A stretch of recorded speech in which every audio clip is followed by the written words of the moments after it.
Монголчууд 100 жилийн өмнө нэг амлалтыг өгсөн. Тэгвэл яг одоо бид сургуульд сурж байгаа нь манай өвөг дээдсийн 100 жилийн өмнө өгсөн амлалт биелэлээ олсон нэг хэлбэр. Монгол улс анхны үндсэн хуулиа баталсан түүхэн үйл явдал 100 жилийн өмнө болсон. Энэ үйл явдал бол зөвхөн хуулиа бичин найруулаа зогсохгүй Монгол улсын ирээдүйг бичин найруулсан баримт бичиг. Нэг ёсондоо бол амлалт болсон. Тэгвэл энэхүү анхны үндсэн хууль маань Монгол улсыг хэрхэн бүтээж өнөөдрийг хүртэл бидэнд хэрхэн нөлөөлж байгааг харцгаая. 1924 оны 11-р сарын 26. Монгол улс албан ёсоор бүгд найрамд гард улс болох маш том зорилттой алхмыг хийсэн.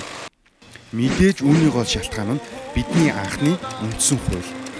Ингээд Монгол улс хаан засаглаас зөвлөлттэй нийцсэн социалист бүгд найрамдах улс руу шилжсэн. Энэхүү үндсэн хуулиар анх удаа хүний үндсэн эрхийг олгосон. Тухайлбал нийгмийн байдал гарал угсаа харгалзахгүйгээр хуулийн өмнө хүн бүр тэгш хэрэгтэй байх.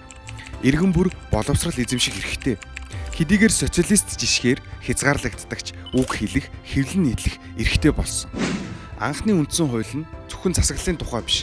Монгол улс манжчин гүрэн болон бусад гадны нөлөөгүйгээр өөрийнхөө ирээдүйг өөрөө хариуцаж эхэллээ гэсэн мэдээлэл байсан гэж ойлгож байна. Үндсэн хуулийн нөлөөлөл бол зүгээр цаасан дээр бичсэн үгнээс хол давсан хүчтэй байв. Боловсролын шинжилгээг эхлүүлж Монгол улс Азийн хамгийн бичиг үсэгт тайлагдсан орнуудын нэг болоод байв. 1960-аад он гэхэд нийт хүн амын 10 хүрэхгүй хувь л унших чадвартай байсан бол 90% нь хүрсэн өөрчлөлт бидэнд гарсан. Гэхдээ энэ нь зөвхөн боловсролын тухай биш. Дэд бүтцч мөн адил хөгжиж эхэлсэн. Зам, сургууль, эмнэлэг гэд өнөөгийн Монгол улс бүтээгдэж эхэлсэн гэж хэлэхэд болно. Анхны үндсэн хууль нь монголчуудын аж байдалтай хамт хөгжин дэвшиж ирсээр 100 жилийн дараа анхны үндсэн хууль нь Монголын түүхэнд чухал тэмдэглэлт баяр болж байна. Бусад улс орнууд ч гэсэн үндсэн хуулийн баяраа тэмдэглэж өнгөрөөдөг. Тухайлбал Америкийн нэгдсэн улсад хүмүүс ихэвчлэн боловсролын арга хэмжээ зохион байгуулдаг бол Мексикт тамаал, позоол зэрэг уламжлалт хоолоо зоогддог. Энэ нь хоол хүнсээр дамжуулан соёл түүхээ хүндэтгэж байгаа нэг хэлбэр. Өнөөдөр бид 100 өөрчлөлтийг эргэн харуул Монгол улсын хүн амын тоо 1924 онд 600 мянган байсан бол 3.4 сая болтлоо өсөж чадсан байна. Бид жижиг социалист найрамдах улсаас орчин үеийн ардчилсан улс руу шилжсэн.